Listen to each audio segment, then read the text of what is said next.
அரவிந்த பூவோ உன் கன்னங்கள் ரோஜா கொடியிடையல்லி நிறத்தினில் நீயொரு செவ்வந்தி பூவோ செண்பகம் ஒன்று பெண்முகம் கொண்டு எனக்கென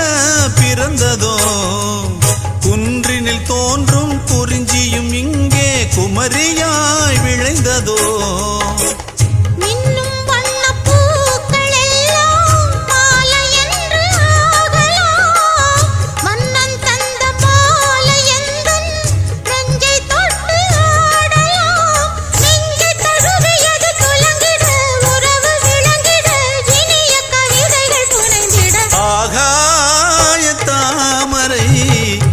அருகில் வந்த